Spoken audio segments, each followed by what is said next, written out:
रायगढ़ जिला के विषमकटक स्थित मां तारिणी मंदिर प्रांगण में राष्ट्रीय स्वयंसेवक संघ के धर्म जागरण समन्वय गतिविधि के अंतर्गत जिला स्तरीय पुजारी महासंघ की बैठक आयोजित की गई।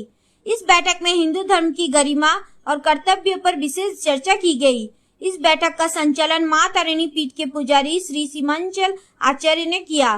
बैठक में रायगढ़ जिला के विश्व कल्याण साधना समिति के संस्थापक योगी श्री चैतन्य राम जी, मीना झूला से श्री स्वामी जनकानंद गिरी और गुणुपुर से स्वामी निर्वाणानंद गिरी शामिल हुए। इसके अलावा राष्ट्रीय स्वयंसेवक संघ के कालाहांडी और कोरापुट विभाग के धर्म जागरण समन्वय प्रमुख श्री प्रभात कुमार महापात्र, सुरेश चंद्र त्रिपाठी, संघ के संपादक चितामणि साबत और ललित मोहन जेना जैसे गणमान्य व्यक्ति भी मंच संचालन में शामिल रहे। सभा में उपस्थित वक्ताओं ने हिंदू धर्म के महत्व और विश्व में शांति स्थापना में उसकी भूमिका को लेकर मार्गदर्शन दिया। साथ ही सभी पुजारियों और पुजारिनों को अपने धार्मिक कर्तव्यों के पालन और एकजुट होकर कार्य करने का आह्वान किया। इस बैठक में भारी संख्या में पुजारी एवं पुजारिनों ने भाग लिया। प्रणाम, जय श्री राम। मुना हूँ योगी श्री चैतन्य राम, विश्व कल्याण साधना समिति प्रतिष्ठाता।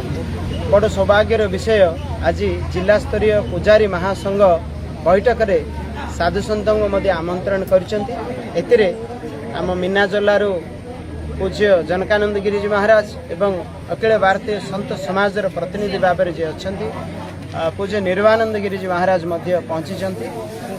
साधु सन्त गहन आज हराहरी कलाहांडी और रायगढ़ 4-5टा ब्लॉक रु अनेक पुजारी और पुजारिणी ये जो सुंदर कार्यक्रम में अंशग्रहण कर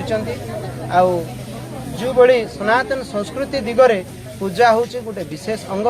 ए पुजारिणी आउ पुजारियों महत्वपूर्ण भूमिका रही। प्रति ग्राम ग्राम रे ठाकुराणी मानकर पूजारे एवं उत्सव मानकर तांकर भूमिका अत्यंत गुरुत्वपूर्ण रही। किंतु वर्तमान जो बड़ी परिस्थिति अच्छी, समस्ते असंगठित अच्छा, समस्त को आउ सनातन संस्कृतिर धारा एवं सरकार पक्षर मिलता किछि सुंदर सहयोग विषय रे आलोकपात करने आम समस्ते आज ये जो विषमकटक मां तारिणी पीठर एकत्रित होइछु। एतिरे माने कलाहांडी रु 3टा ब्लॉक रु एवं रायगढ़ गोटे आउ 3-4टी ब्लॉक रु हराहरी 150 रु 200 पुजारी एवं पुजारिणी पहुंची।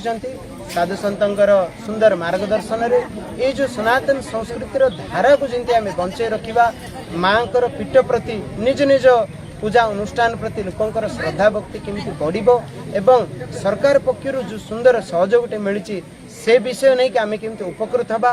ये जो ग्राम ग्राम रे जो शक्तिपीठ गुड़ाक रही से शक्तिपीठ माध्यम रे अनेक ग्राम भक्त मंडली को आशीर्वाद प्रदान करने सह जमी संगठित करवा ए विषय नहीं कि बहुत सुंदर भाव में बैठक कराला।